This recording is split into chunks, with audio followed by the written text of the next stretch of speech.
This episode is sponsored by lynda.com. Easy to follow video tutorials help you learn software, business, and creative skills. Go to lynda.com to learn more. Welcome back to Android Weekly. My name is Jason. We cover Android news in these parts. And boy, do we have some goodies for you in the form of Galaxy S5 rumor.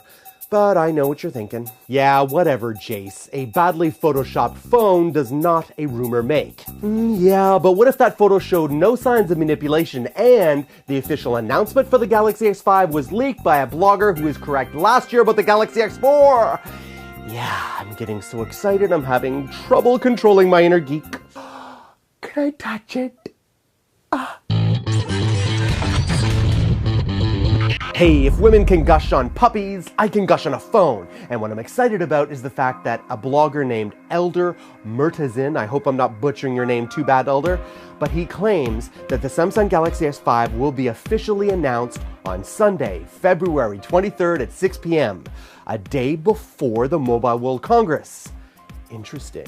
You see, for those of you paying attention, when a company like Samsung announces a flagship phone, they traditionally like to do it at a standalone event. They don't want to do it anymore at these big conferences like CES and Mobile World Congress because it's really hard to get above the noise and be distinguished between all the other competitors out there. So why would they do it a day before? Well, I thought that was a masterful stroke of marketing, because if they do it a day before when all the press are at the, in Barcelona ready and primed to report on phones, every other phone that is released or announced at the Mobile World Congress will immediately have to be compared to the Samsung Galaxy S5. Pretty smart.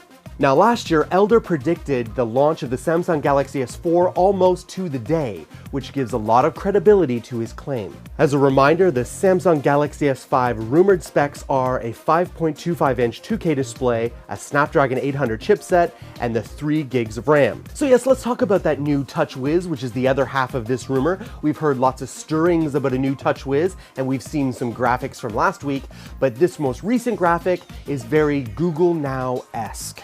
It looks like these cards would live on the home screen and users would be able to swipe up and down to go through them.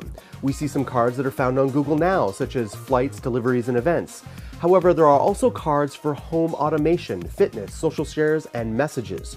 Overall, the UI looks like a combination between Google Now and a notification center. Moving on to news about Android root breakage.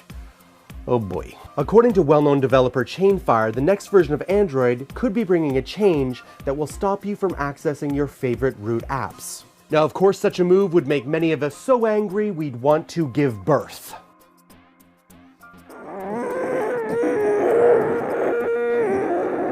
But you should know this was not meant to be an attack on root apps, but an attempt to improve security. A recent addition to the Android open source project Master Tree has been spotted that will prevent apps from extracting files to the directories located on the data partition and then executing them as root.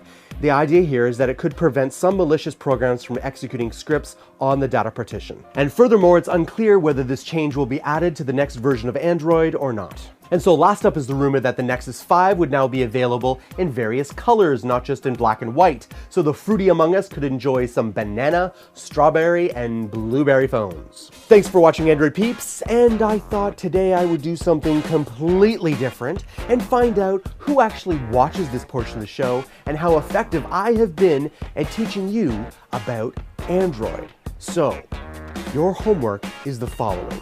Find out how you can use Android to translate this in just a few seconds.